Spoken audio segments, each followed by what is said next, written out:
how did you and Dan meet? Dan and I met while I was making a documentary about Disney YouTubers. I first reached out to Rob to set up an interview for the documentary, and then Rob recommended Dan and Michael K.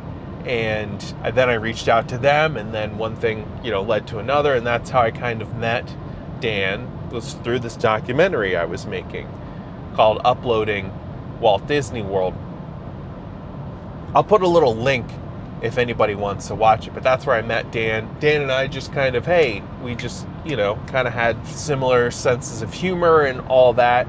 And then he was like, I'm looking for someone to help me edit and make videos. And then I'm like, yeah, I'm down. And then it just kind of snowballed after that. And before you know it, we're just making more and more videos together and kind of forming this partnership, friendship together. Do you two have a vlog that you're proud of, how it turned out? And if so, what one and why? There's a couple that I really enjoyed making.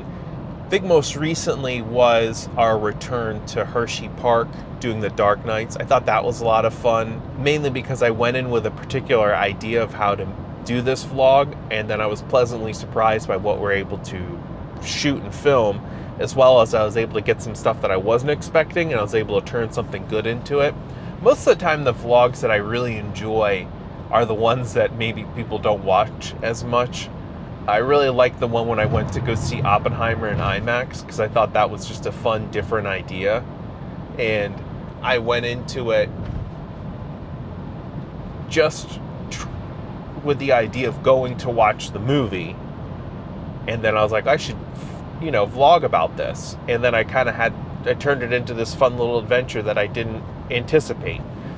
As well as when I went to Baltimore Comic Con, there's a couple fun ideas that I had there. It was a lot of just, I went in with an idea being like, I'm going to go to this certain location or do this certain thing. And before I know it, I just kind of stumbled into the Fairy Con and then watched these people kind of make a crazy slow motion X-Men standoff thing. It was all about, I kind of stumbled into these things when I just walked into an open door, not expecting anything, and then actually being pleasantly surprised. I think those are the vlogs that I enjoy the most, when I just have enough courage and I'm not feeling awkward or self-conscious, where I just kind of walk in with a camera and everyone around me is like, oh yeah, hey, I'll talk to you, or so-and-so, or hey, look at this cool thing, and before you know it, it's just capturing these little moments in life that I probably would have missed had I not been there with a camera. I would have done these things anyway, but having the camera there, it made me just go an extra step and kind of explore or look at life in a different way that I wouldn't have had I not had the camera there. It takes me, like having a camera and vlogging makes me slow down a little bit and then be like, oh, what's this thing? And then before I know it, I'm going down a rabbit hole, or I'm stumbling upon something, or talking with somebody new that I would have never talked to. So those are the vlogs that I enjoy doing. It kind of gets me out of a comfort zone, and it makes me... When did you start getting into Mountain Dew? I really went through a Mountain Dew phase starting in college with the original one, and I drank it through, and I also really love Code Red. Listen, I'm not going to fault you for liking Code Red. That's what makes Mountain Dew so important. It's the most patriotic drink there is, because there's so many different flavors. There's a flavor for everybody.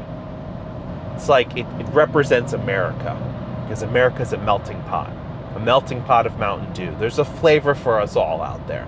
Well, what got me into Mountain Dew?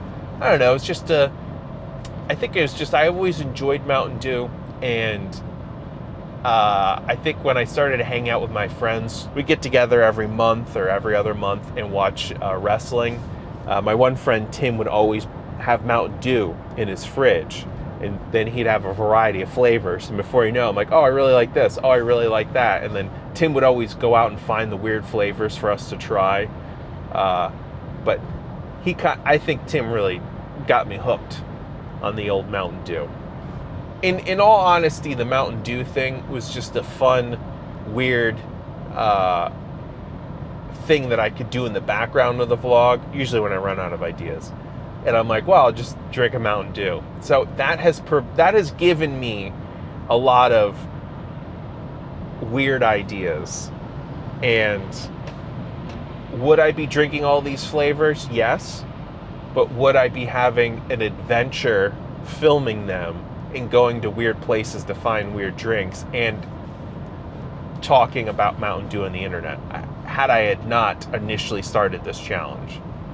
Yeah, and it's also kind of like a little bit of a joke commentary on the whole vlog thing, where it's like, oh, we got to do a food review or a drink review on this thing, and people try to really give a lot of insight on something that's just a soda. No, not saying anything bad against those people, but, you know, it just gets to a point where I'm just talking about a sugary soft drink. Did you have a lot of pets growing up? I had a few pets growing up, but no dogs and cats. It was rabbits, actually. Very first rabbit I ever got, her name was Cassidy.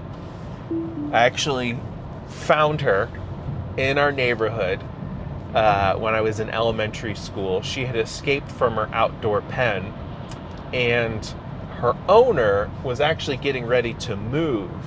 And they're like, you want this rabbit? And my mom's like, yeah, I guess so. My son found it in the neighborhood.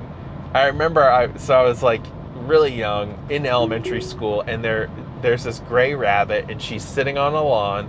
I remember walking up to her and started petting her. I'm like, oh my God, look how close I'm getting to this rabbit, thinking that it was a wild rabbit. And she was not. She was a domesticated animal.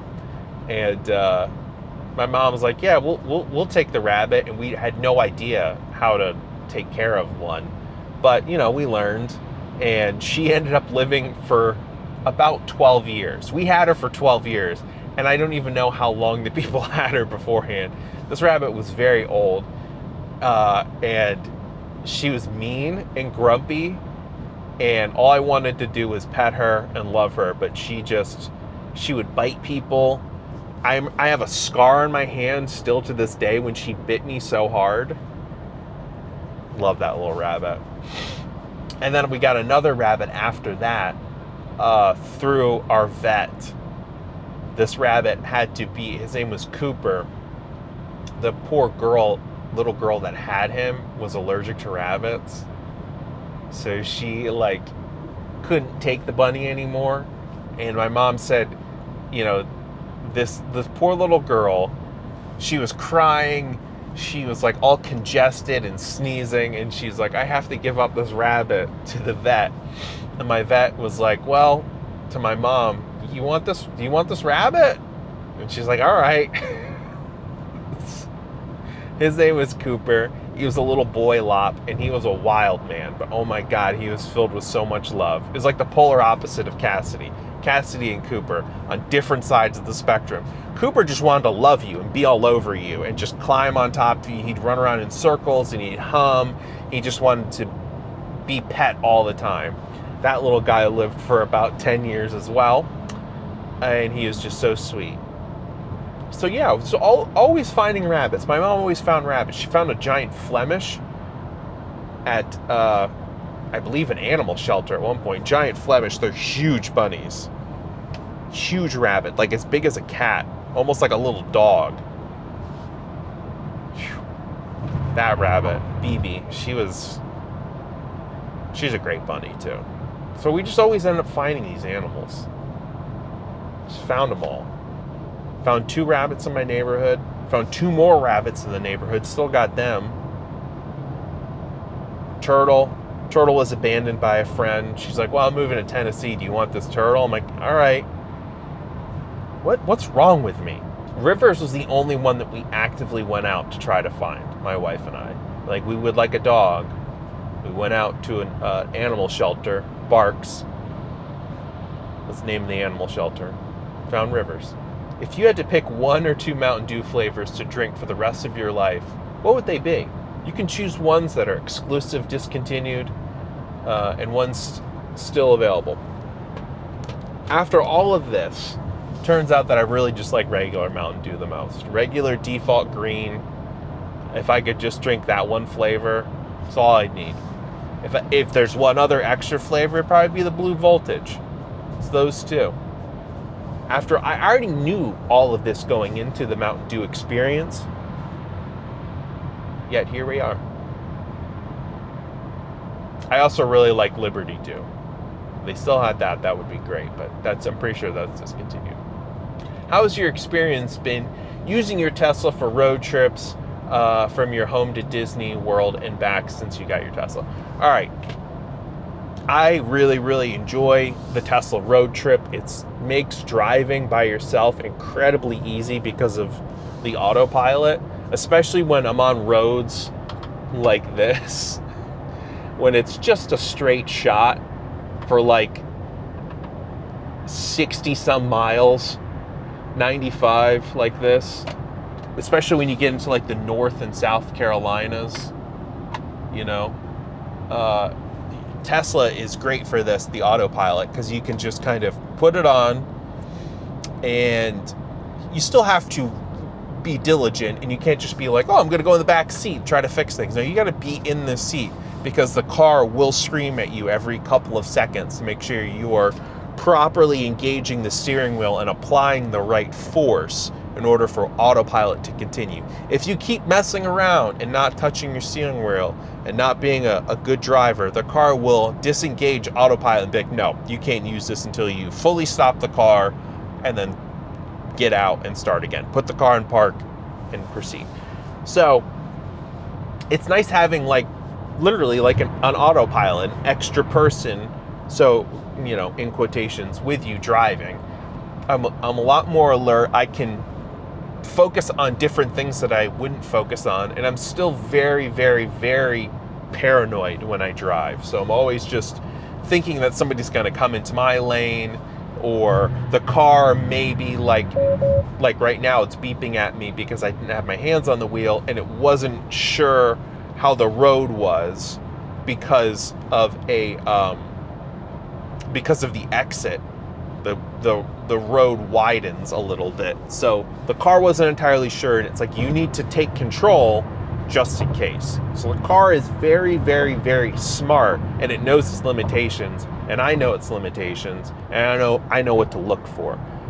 So overall, it makes driving long distances so ridiculously easy. It makes it so I'm not so tired at the end of a trip, because it's just like I'm constantly, you know, in another car, I'm constantly having to make all these super micro decisions and worry about this and that. And no, it's like the car takes care of a lot of those little things for me, so I can just kind of see the big picture.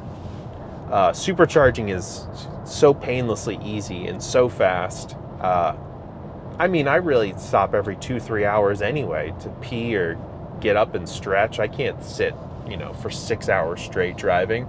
So supercharging helps in that. And you see how fast it is. I literally plug it in, go to the bathroom, and by the time I come back, I'm ready to go. And there's so many superchargers everywhere now. And that's the benefit of a Tesla, is the superchargers. So they're designed for when you're on long road trips like this, you can just pull into one of those, you plug it in, and it fills it up as fast as it can.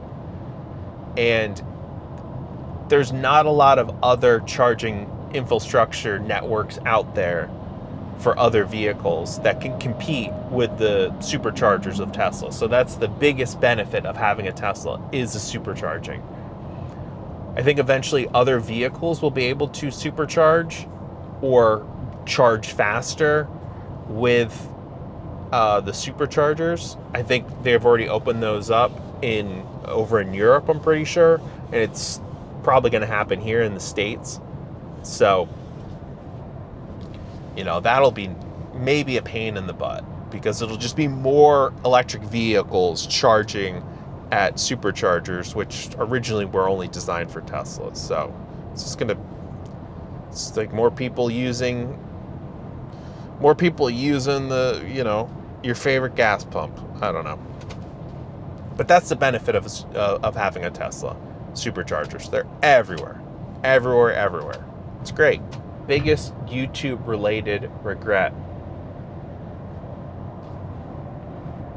Biggest YouTube regret always, for me, is trying too hard at certain things. Trying too hard to be entertaining or be funny or not myself. Usually those are the regrets that I have. Not being like super duper honest. You know, I can't show everything in videos. Everything, every aspect of your life, or even in documentaries that you're making, you can't show every aspect of a certain subject because they may withhold information a certain way, or they, you know, when you interview somebody, they're you know, self-editing when they are talking, so they're not revealing everything and not being fully honest. But overall, yeah, the biggest YouTube regret that I have is trying too hard and trying to emulate what other people are doing, and trying to, you know, fixate on things like numbers and making sure, is this video getting the right views or numbers and dollars and all this stupid stuff that takes the fun out of YouTube. Because YouTube should just be more, it should be fun. Remember, it should be fun. Creating videos should be fun. Think about, you know, why you got into this. Why I got into this. It was to make videos to convey a message in a certain way, to show a new aspect of life that maybe others don't have access to. Make something that creates empathy. Something that people can relate to or learn things about. That's the stuff that I like making. And when you get too fixated on like numbers and stuff and more of the kind of the capitalistic, kind of the more monetary things of YouTube, those are the things that I really regret. And everyone gets hung up on it, and you know, happens to me all the time. So those are the things that I regret. I can't stand it when I fixate on those things, monetary values, and trying to be like other people. I'm looking at what other people are doing, like, oh, I wish I could do that, or why aren't they doing this and that? Why can't I be more like that? That fills me with regret, if that makes sense. Have you had any paranormal experiences, and do you like living in Maryland? I like living in Maryland at times. Maryland has, well, climate change aside, has all the seasons. You know, we got winter, we got our fall, we got our spring, we got other summer. And it's a night. There's good and bad things about Maryland. I think there's good and bad things about every state, but it has all the things that I would ever need. It has a nice variety of culture, cities. It even has like kind of some like open country at times. It's got a lot of everything, including like the Chesapeake Bay in the ocean and all kinds of things. I just like that Maryland has a little bit of everything, and you can drive about 20, 30, sometimes an hour, and you'll be able to completely change the landscape. As far as paranormal experiences, no, I don't believe in ghosts. But that could change. Maybe I could experience some paranormal activity. Apparently Dan Bell lives in a very haunted building. Dynamic teams are driven by opposing strengths. What are the major differences between you and Dan? Philosophy, work ethic, priorities that make you an effective team. Dan and I are almost like a yin and yang in ways. Just as far as like work goes, I feel like Dan likes to kind of have fun first and then work. and I'm the opposite. I like to get all the work done and then have fun. I also have the tendency to push really hard and work really hard and go at it like 110% at all times. And Dan, it just needs a little bit more relaxation and a little bit more downtime. And sometimes certain things take a lot out of him. And he just needs a moment to recollect himself. But yeah, Dan's all over the place. He's very scatterbrained. You know, he's got ADHD, so he's just really, there's always a mountain of ideas that come rushing in. And every idea is so amazing and so great, and he's just ready to do it. And sometimes I like to sit down and think about, well, is this a good idea? Can we do something with it? What do I got to do to adjust it to make it to work? And sometimes Dan will just jump in head first, and then he'll be like, oh, well, I don't know what I'm doing. So I'm much more cautious on things, and he's much more adventurous, and he'll just kind of fly by the seat of his pants, so just kind of wing it. And I don't like to wing it as much. So those are definitely different things that we do. So it's kind of interesting. It's like we both kind of push and pull each other in certain ways and in different directions. And we definitely complement each other because we're just so different.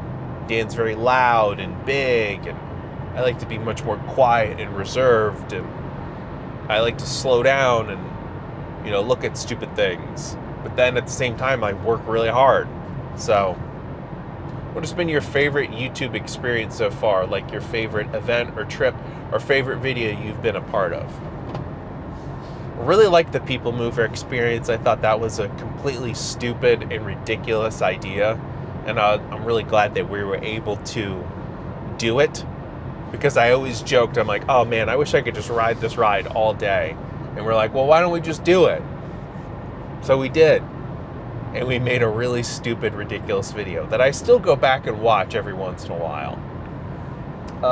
Outside of Dan's stuff, I've done a lot of fun stuff with my other kind of producing partner, writing partner in crime, Brandon Hardesty. We did this really strange channel called UndoTube, and it was just a whole crazy collection of characters that we kind of built. And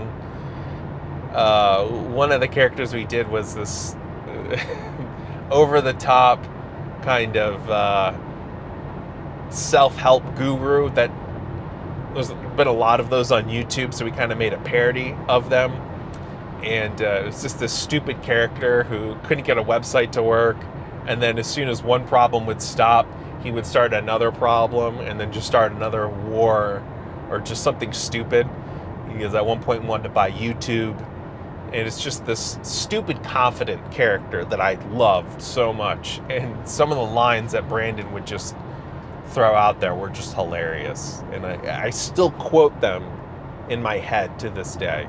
So UndoTube, I'll link some videos in this video's description as well. You can go check that out. But yeah, those People Mover, UndoTube has been some of my favorite stuff. What is your favorite comic book series of all time, or top 5 if you can't name some? Do you prefer superhero comics or non-superhero graphic novels? I think I collect superhero comic books, but I definitely enjoy really anything, graphic novels, but I always tend to lean more towards superheroes, Marvel in particular. I've read a couple DC books here and there, but as far as some of my favorite comic book stories are I really liked the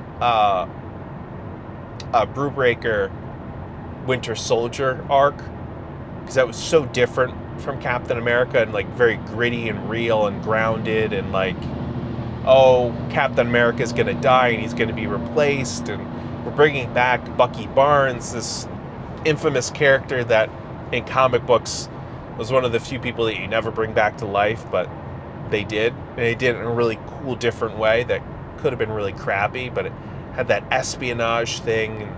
Epting was the artist, and man, I just loved it. It was such a different Captain America, very kind of spy noirish, pulp kind of comic book. That, off the top of my head, that was one of my favorites. I also really liked recently the Immortal Hulk Al Ewing book, and man, that was so different and so weird, and just all kinds of, just a combination of a lot of good Hulk stuff and this body horror type of thing. Yeah, I really enjoyed that. But honestly, I'll read almost anything if it's good and interesting. I'm reading Firepower right now. That's kind of a different thing. It's by Kirkman, same guy who did Walking Dead and Invincible, other comic books that I've also really enjoyed as well. So yeah, I'm kind of all over the place, but overall in general, superhero stuff. I think I've collected Spider-Man, the Amazing Spider-Man, since I was in 6th or 7th grade. So like 97, 98. Consistently collected almost every issue since then. Yeah. Late 90s. It's wild to think about. Almost 30 years. What sparks your love of bunnies? Is it innate or acquired? I don't know. That's the weird thing. Just keep finding these damn rabbits. And it's just, honestly, I really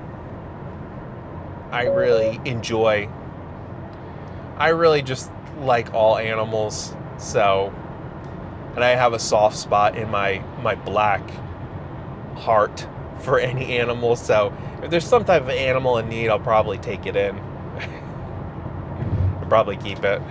Let's be honest at this point.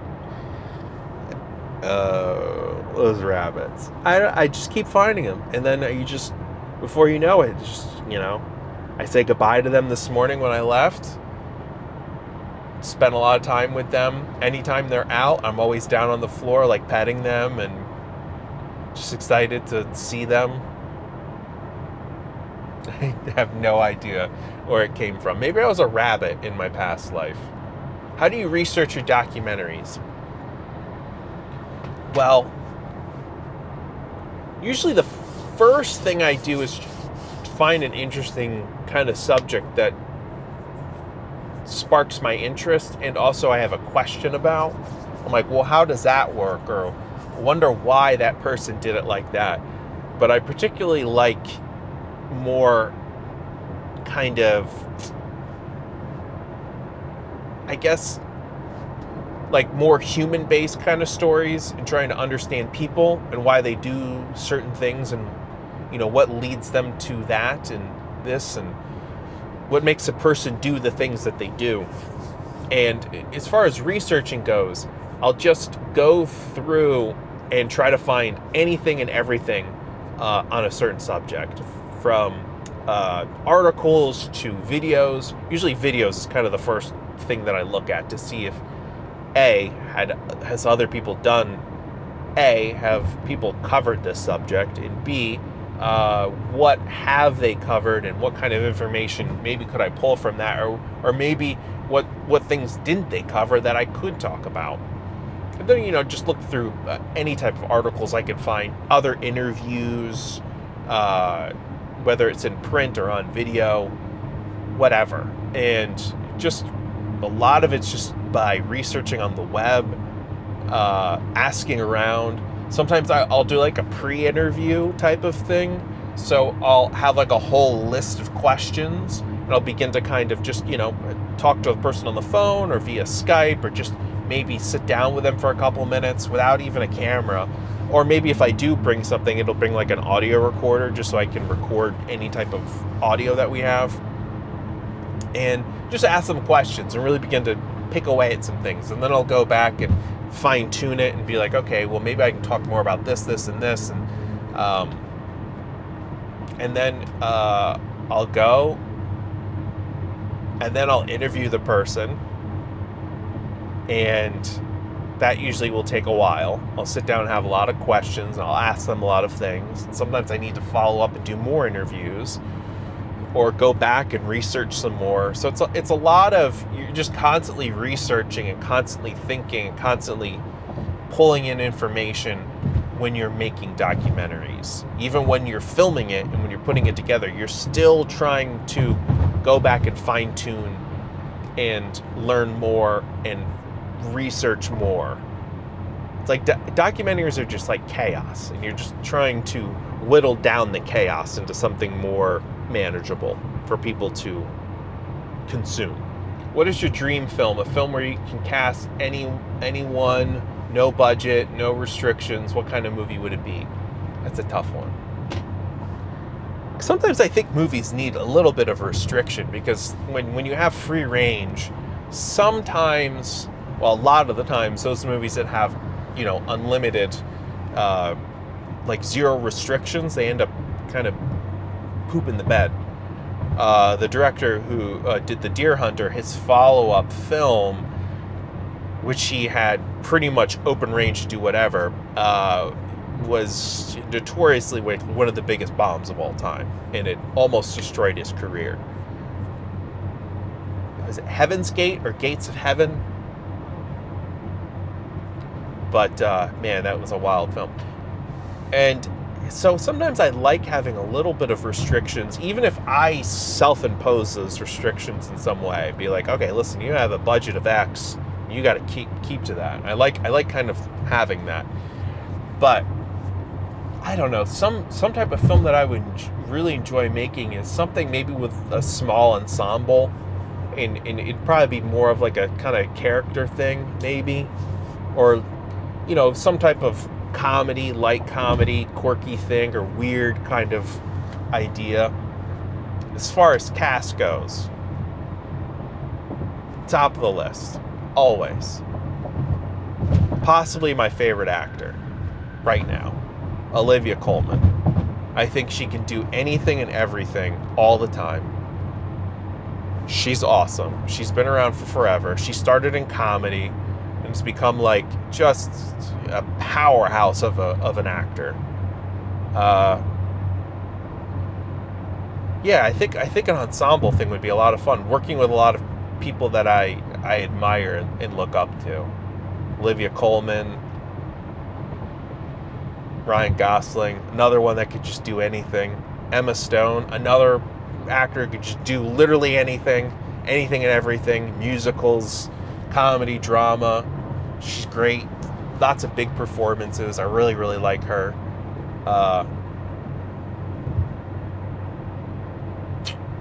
Let's see, Keith Stanfield's another really good actor.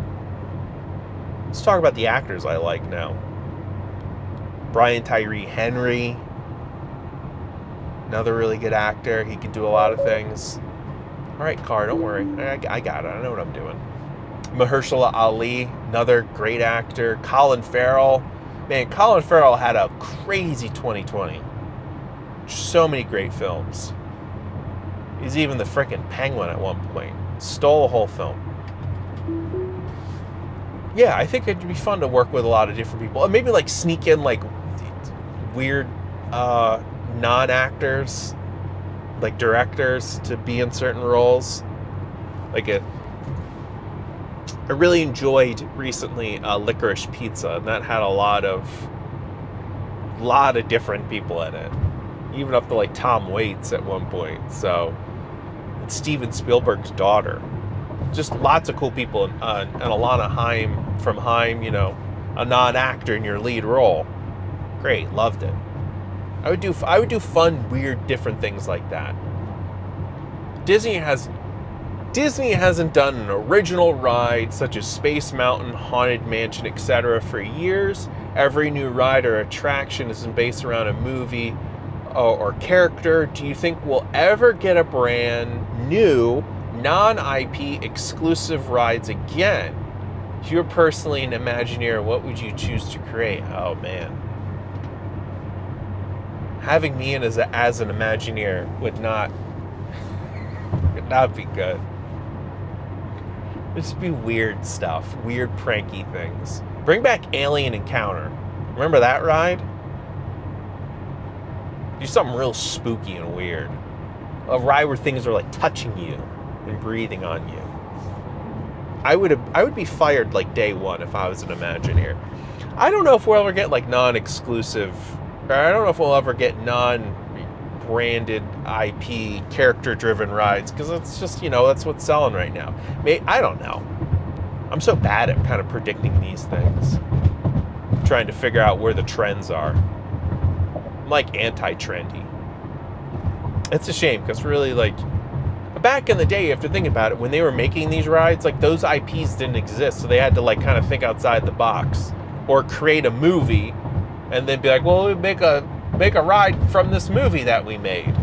So, like, now they have, like, a huge catalog of things, so they're just gonna pull from things that are already pre-existing. What about that? What's that one? I think it's in Shanghai, with the monkey, the manor. That's like an original ride, right? Heard that ride's amazing. Tron's not. Yeah, when's the last time they made like a non-IP ride? Yeah, I don't know. Even Dinosaur, I love that ride. That's based off of a movie. So that, once again, goes back to my theory. You got an idea, let's make a movie, and then we'll make a ride. They should make a ride and then make a movie off the ride. Kenny, with full knowledge of volume, would you voluntarily help Dan move? No. He's got too much junk.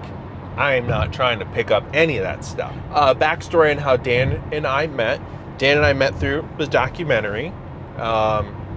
Do you ever think about doing a podcast with Dan?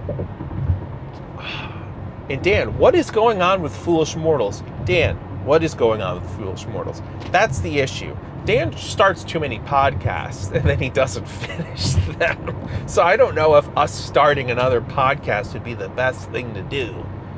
I feel like the best kind of podcast, if we were to start one, they have to be centered around some type of idea, like Foolish Mortals, right? They talked about the Haunted Mansion, and but then have some fun in between. Brandon Hardesty and I, we made a podcast called Walkin' 101, where we would watch every single Christopher Walken project in chronological order, one at a time. So each podcast, it would be us, talking about what we had just watched. But a lot of the times, it was just us riffing on things and hanging out and being buds together, Like, that's what I feel like a good podcast has to be. It's like, okay, well, we're going to do this thing. This one thing is what's going to kind of keep the podcast moving in a certain direction. But we can riff and have fun in the background. I don't know if Dan and I should do a podcast is the correct question. Should we? No, I don't think we should. I know you usually seek out the best spots for charging your Tesla. Comparing the cost per hour of charging at a station versus keeping a gas vehicle, how much would one really save overall? We pretty much have to get gas on a weekly basis. So yeah, charging at home, right? That has increased my electric bill by like $20, $30 a month.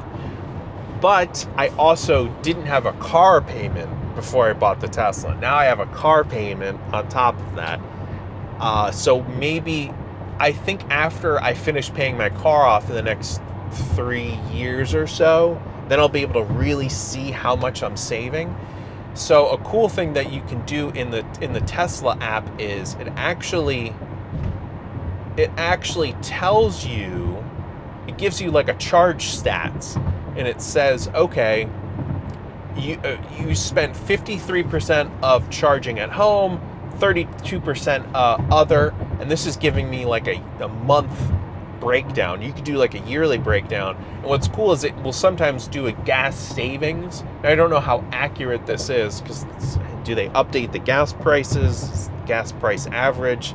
But it says I've saved $132 in gas, and I've only spent about $42.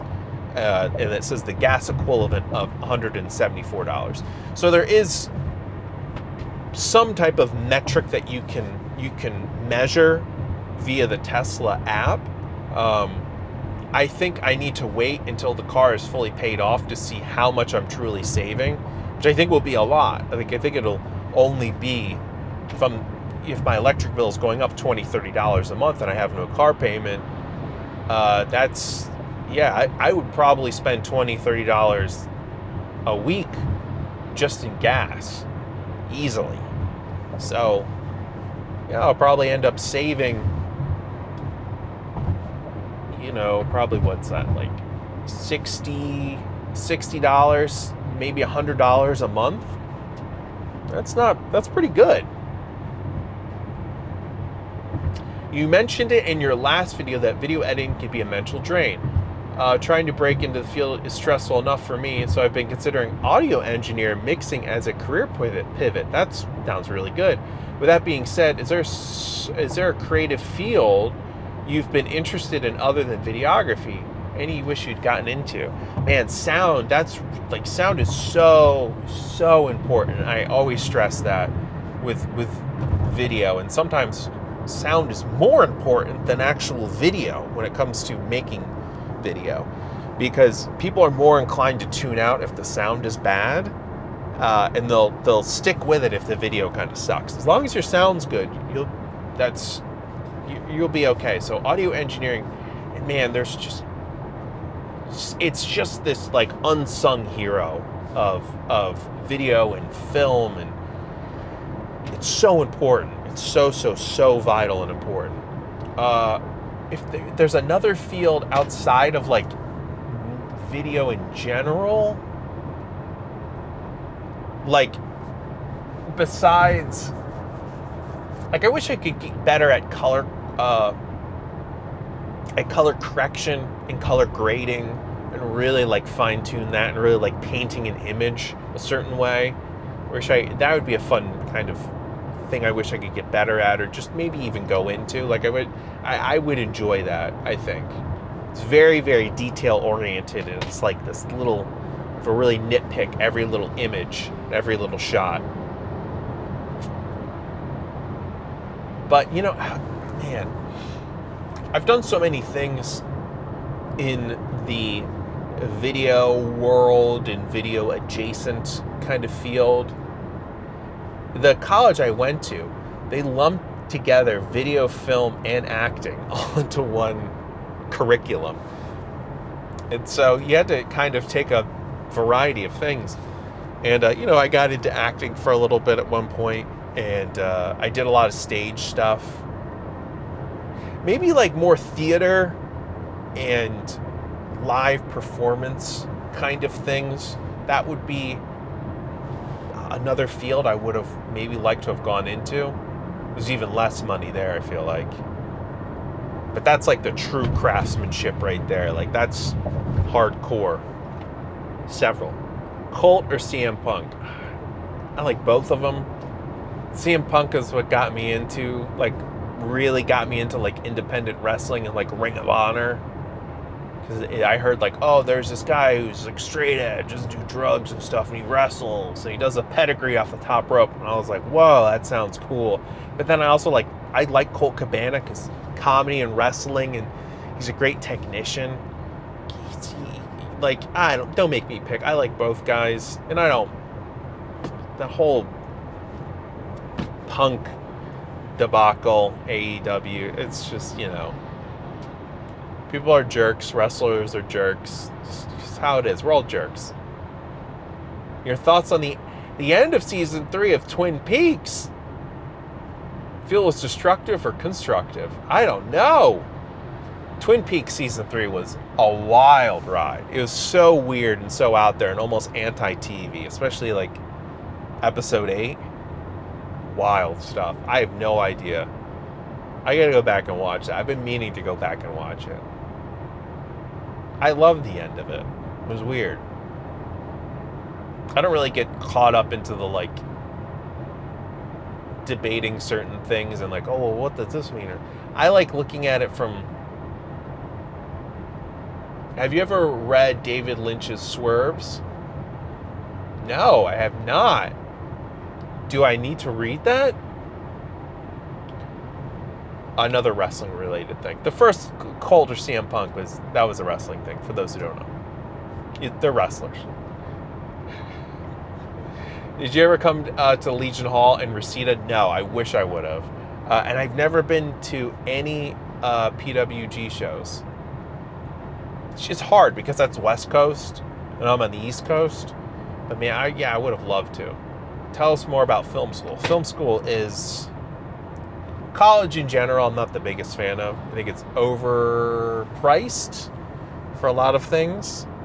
But there's a lot of great experiences you can get from college. And I always tell people, if you go to film school, make sure you take advantage of going out and filming stuff with your friends that you make at school. Don't just do the classes. Go out and do the other things outside of class. My school is kind of cool because it allowed us to rent out equipment. And I would rent out the equipment and go film my things on the weekend with my friends. So, like, do that. I forged friendships that I have still to this day, like lifelong friendships that I made in college. So, did I learn a lot of important things at film school? I learned a good base of things, but I feel like you can learn a lot of that on YouTube and just on the internet. And honestly, take that money that you put towards school and go, rent out an apartment or live somewhere where you can get experience, like actual experience on a film set or a TV studio in some way. Or take that money and travel the world and experience like weird life stuff and buy a camera and just experiment. So, film school, it's not important. It's okay if you go, but if you don't have money to go, don't take out student loans for it. They're just too much money, and it's just sometimes a scam, I'll be honest. What is your favorite piece of media you've created? I have no idea. I've created so many weird things. This video that Brandon Hardesty and I made is by the numbers for the Shining movie. That's always one that I go back to. It's so weird. Trying to find like all these weird numbers within the Shining. We made it for IMDb. Look it up. It's called By the Numbers, The Shining. It is such a weird video that we made. And what is your favorite piece of media to consume? The Simpsons, seasons 3 through 8 or 9.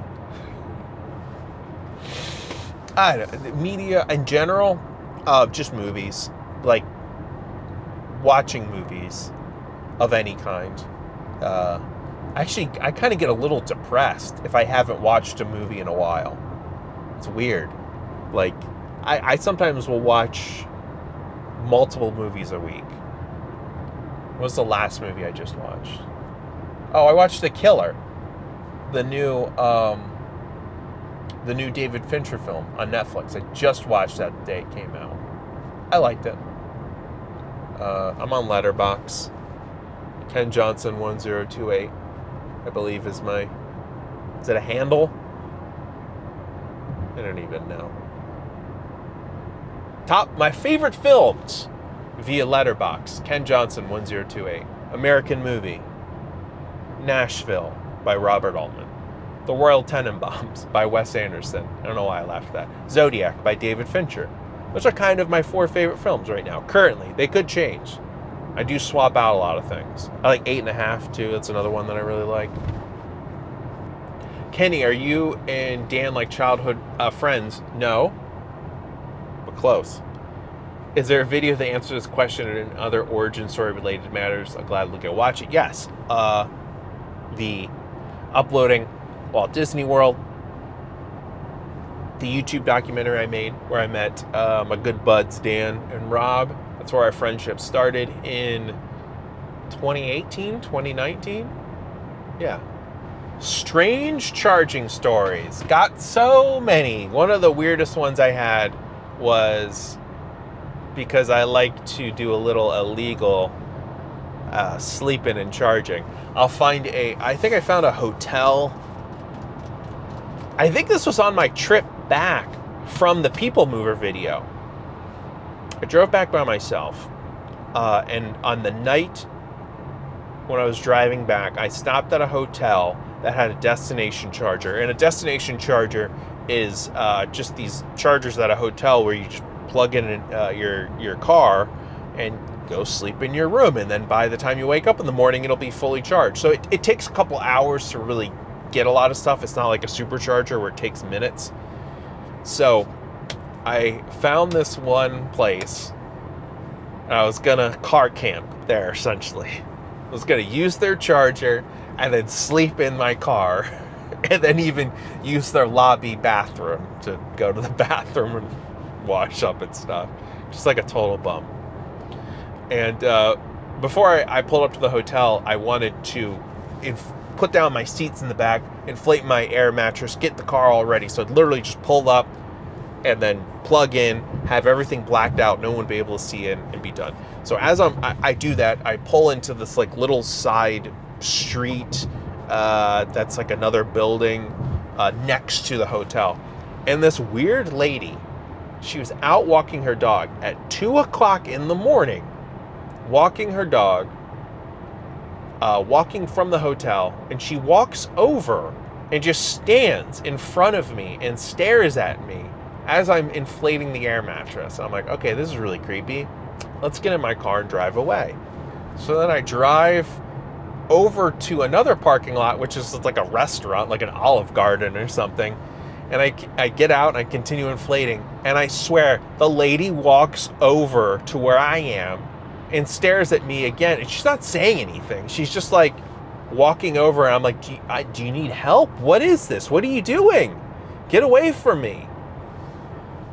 So I inflated the mattress. I drove away, like down the road to another area, and then finished, inflated the mattress. I brushed my teeth.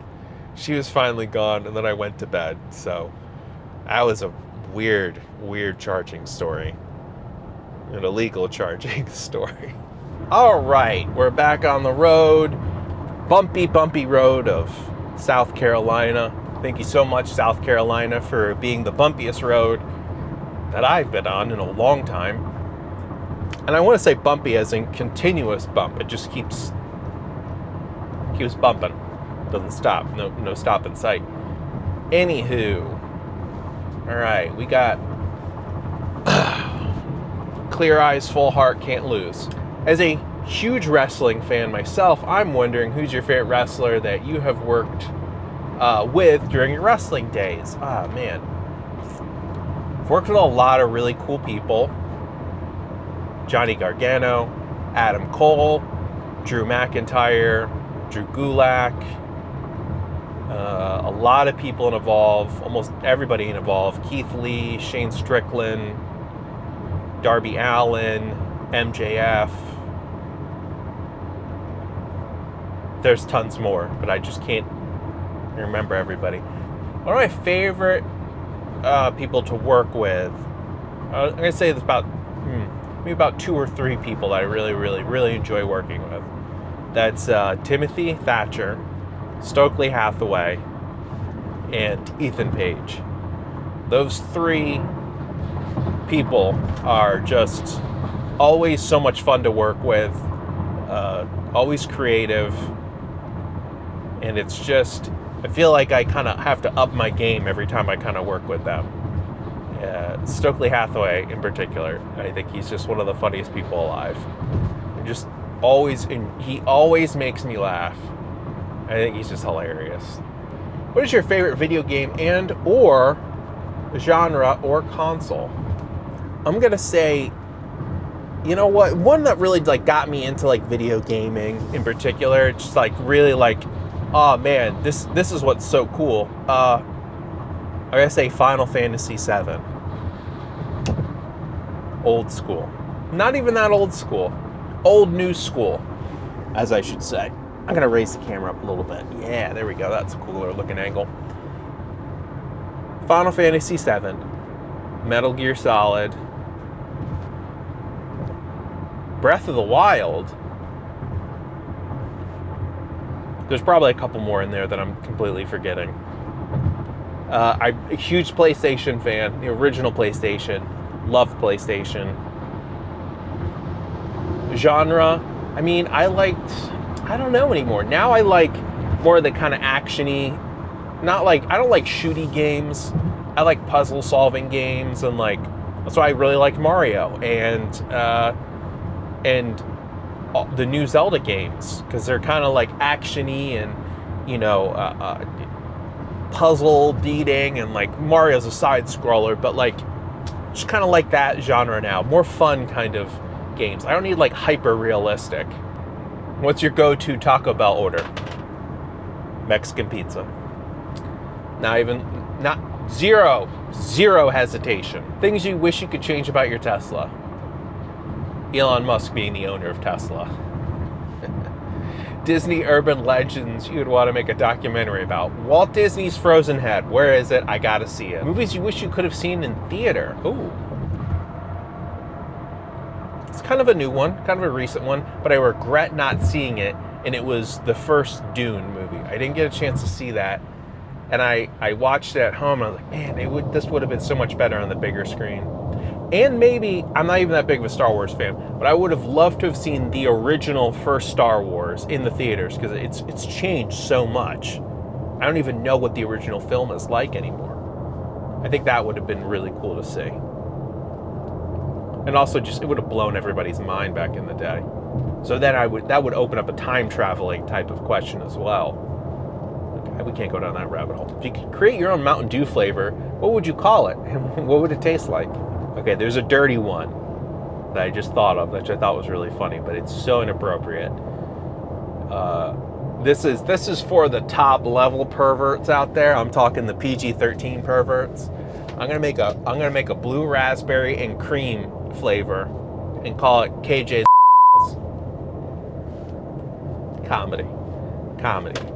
Comedy. That's some Chris Rock type of comedy right there.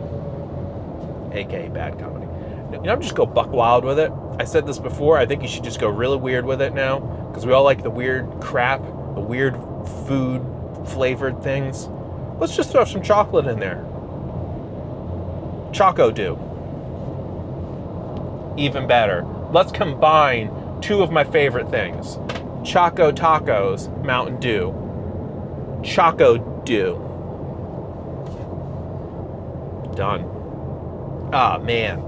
What 5 people are you inviting over for dinner, dead or alive? Who's at Kenny's Dream dining event? Okay, if they're dead, then they're gonna smell, be dead body smell.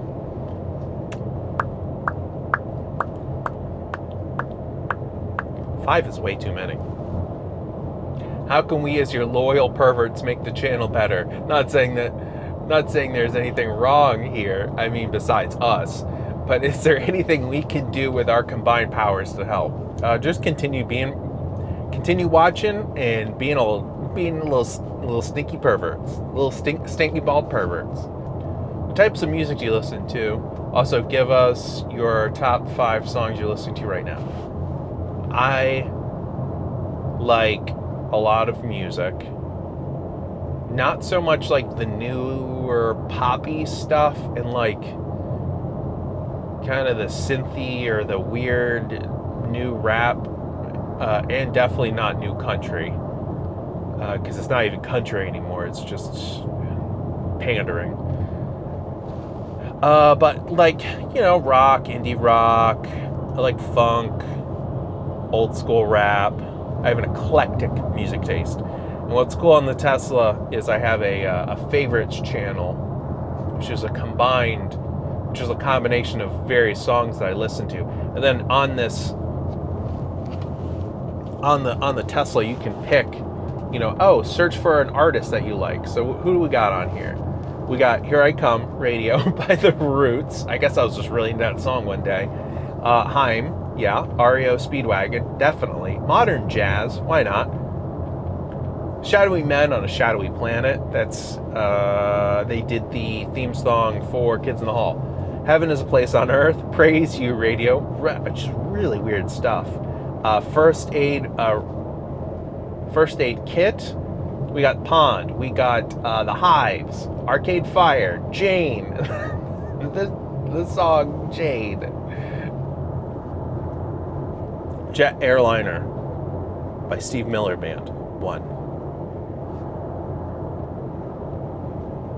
Lay Low by My Morning Jacket. Now I'm in It by Haim. We'll say America's Cup by Pond. And I don't know, there's gotta be like one other kind of song. Hate to Say I Told You So by The Hives. Why not? What'd you say you did for a living before you started working with Dan? I know you said it had something to do with WWE and video making, but go in depth about it. Sounds very interesting. It's sort of interesting. I worked at a video marketing company, a very small video marketing company. It was about a 3-man shop, and I led the video department, and then I had another coworker who led kind of the web development department, and then our boss, who was the founder. And we would basically get hired to make, commercials, various corporate documentaries, all kinds of things, music videos, promotional videos, lots of promotional videos, all kinds of things. So that, and I would edit and shoot and do a variety of things, like a lot of jack of all trades type of thing. And I worked there for about 6 years. I eventually left that and started doing more freelance stuff first with my producing partner, writing partner, Brandon Hardesty, who I've mentioned, and some of the other things, other questions. Started making videos with him for a web series, an ongoing web series that he sold to IMDb called No Small Parts. It's a kind of like a video essay / resume of actors, various actors. So we'll pick an actor. A recent one that we just did was Emma Stone. Just talked about her earlier. So we looked at her career retrospective, quick video essay. It's like, oh, this is Emma Stone, her first role and was in this, and then she won an Oscar in that, and blah blah blah blah, and you can see her in this new thing that's coming out. So that's what I do. And then Dan roped me into working on that sounds mean. He offered me a position to work with him making videos for his channel. So, and then on the side, while I was working at the video marketing company, I made short wrestling documentaries for YouTube on various independent wrestlers who have now gone on to be signed by the WWE and other companies as well, AEW. And I would help them kind of promote shows and showcase their talent. And yeah, so that was more or less kind of what I do. What I still do to this day. Also, what's the deal with the rabbit? I know you said you were fostering the one who keeps getting injured, but how long have you been fostering it? And how did you become a foster for rabbits? Oh, jeez. The other rabbit, your permanent pet? No, they both are fosters. Part of me thinks the foster is going to be yours in the end. God, I hope not. Really hope both of these rabbits find a real home. I found both of these rabbits, Mac and Cheese, in my neighborhood. They were neglected, left outside in the cold. They were underweight and having various ailments. Mac, the boy bunny, who keeps having all the problems, he had to have his front 2 teeth removed because he has a jaw that is too long, and as a result, the teeth overgrow and he has buck teeth. So instead of filing them down like every week, they decided to remove them because technically he doesn't need those to eat. He still has his back molars, so he still eats just perfectly fine, except when he tries to get food from me, he slobbers all over you because he's got no front teeth. Cheese, the other bunny that was with him, that's bonded with him, they both were left outside. They eventually escaped their backyard fence, which was a very broken, disgusting fence. These people just left these 2 rabbits outside, like, all the time. No covering. It couldn't go anywhere when it was cold, or when it was too hot. Who knows how much water or food they got. So they just kind of left them in the backyard. They eventually escaped the fence, and as a result, I scooped them up. That was back in February of 2023. I've had them ever since. I took them to a local foster saying, hey, can you guys help me out with these rabbits? And they're like, yes, we can, but you're going to need to house them. We will adopt them, more or less.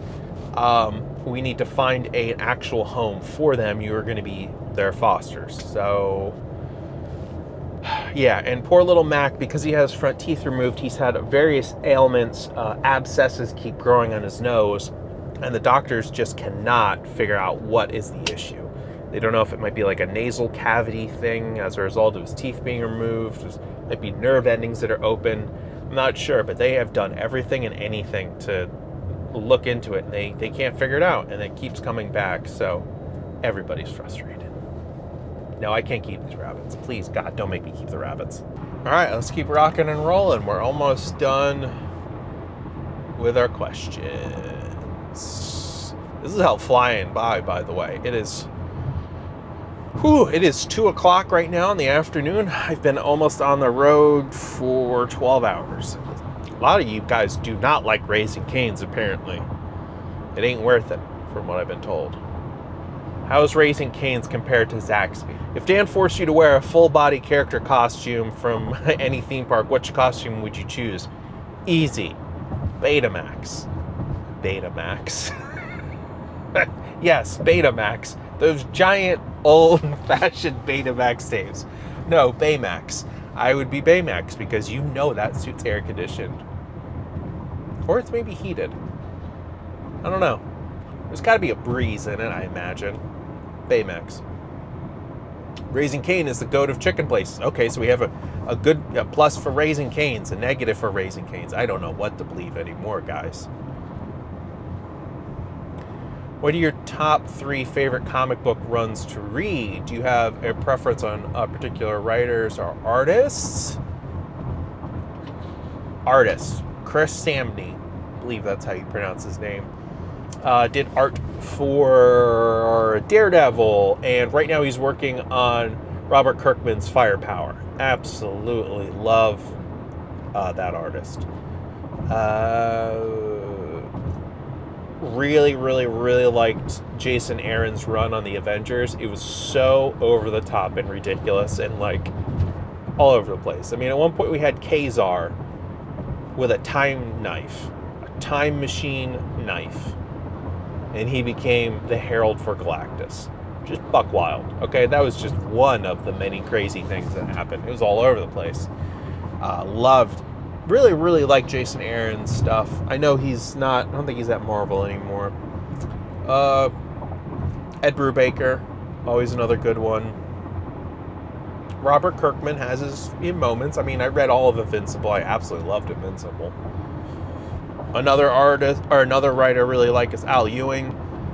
I was sold on Immortal Hulk, and I know he's on the Immortal Thor right now, which is shaping up to be a very good comic.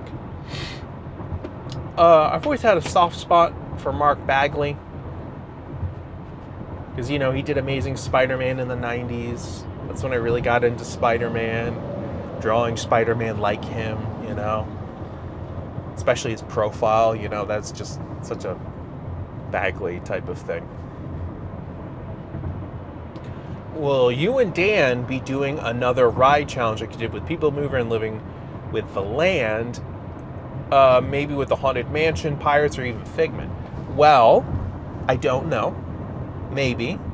I feel like if we do it, it has to be something really intense, because we did kind of slower moving rides the first 2 times, and kind of like beloved classic, quote unquote, boring rides.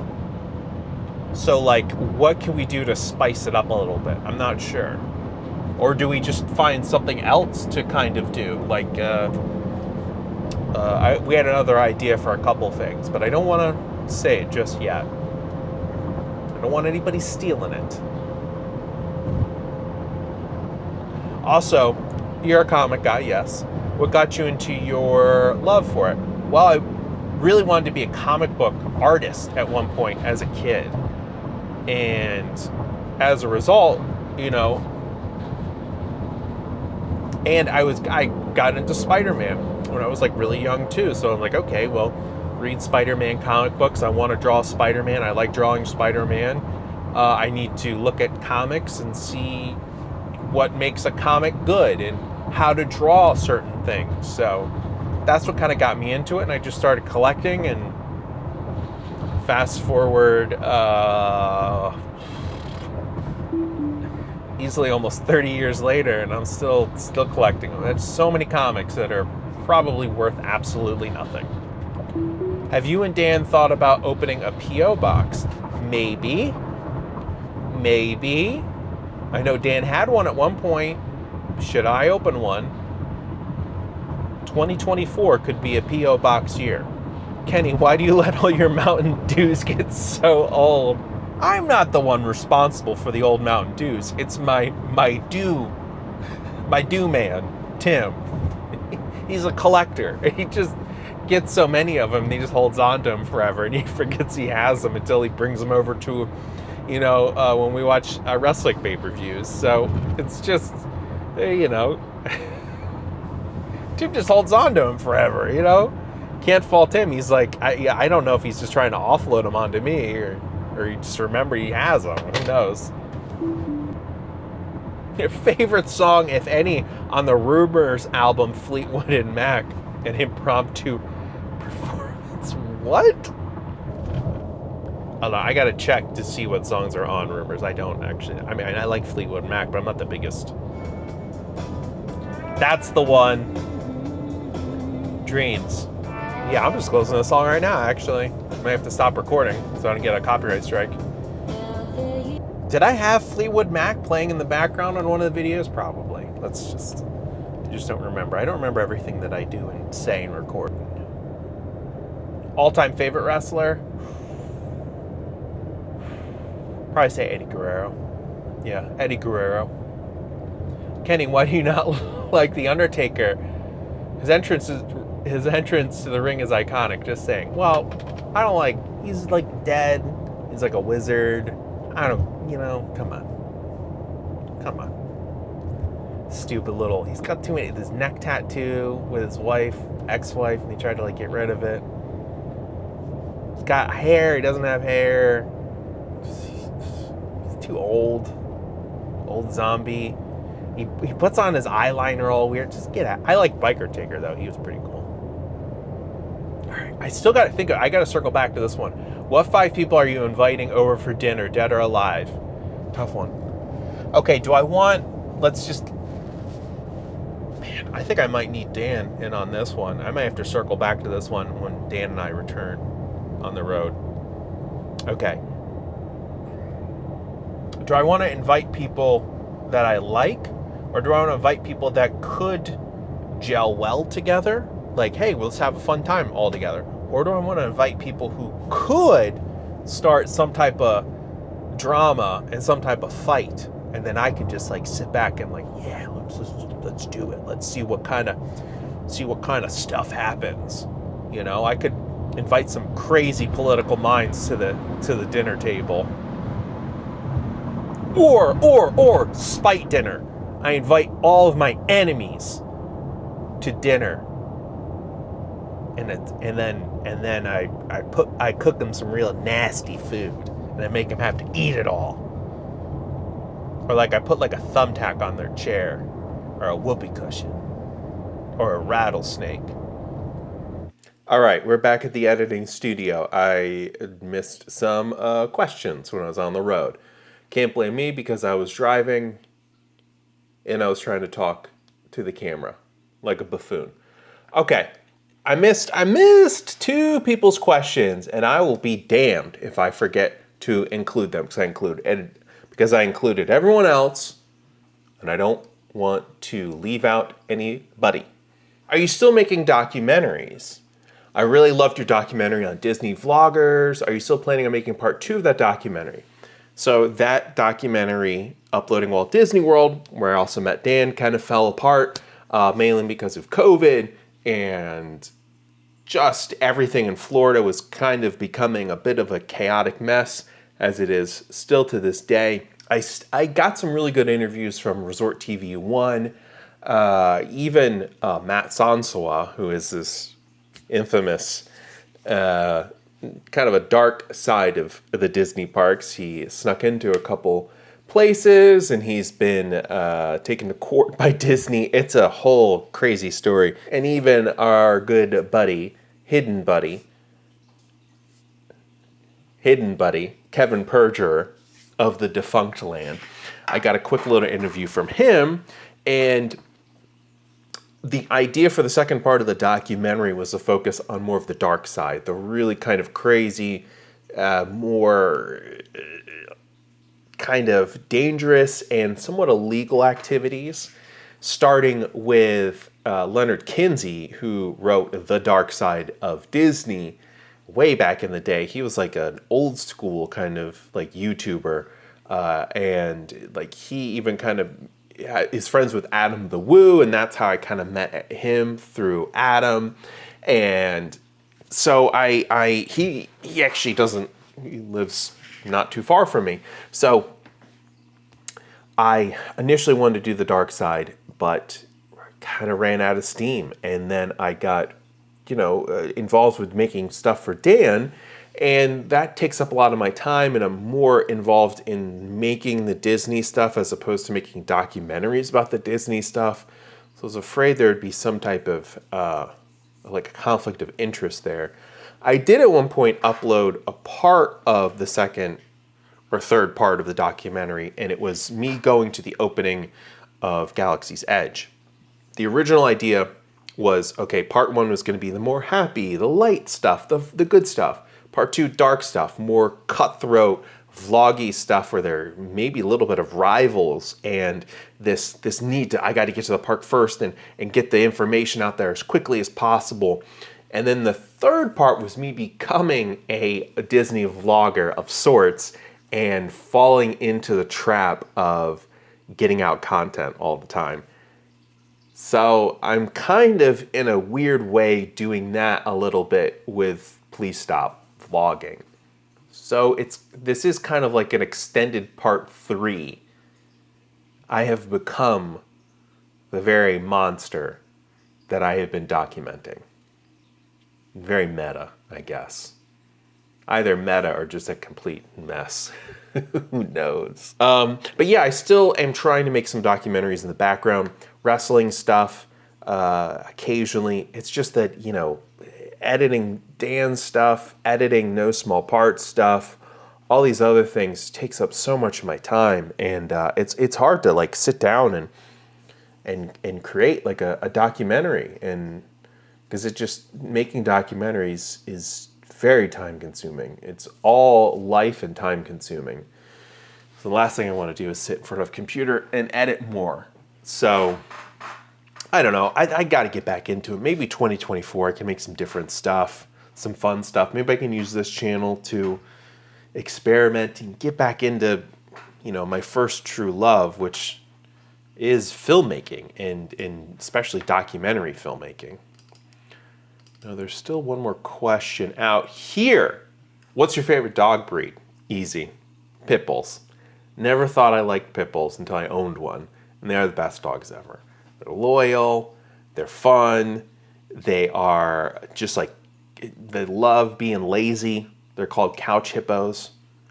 That's what a lot of people call them. They're a gentle breed with a lot of patience, and they're very smart and extremely loyal. Kind of the best thing about a dog put into one animal. And they get a bad rap because of jerkheads out there doing weird, bad stuff with dogs. People that shouldn't have dogs doing bad stuff with dogs. Anything. What's your favorite burger place?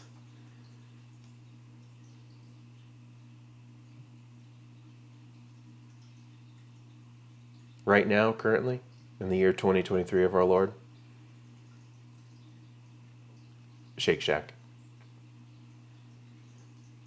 Yeah, Shake Shack's pretty good.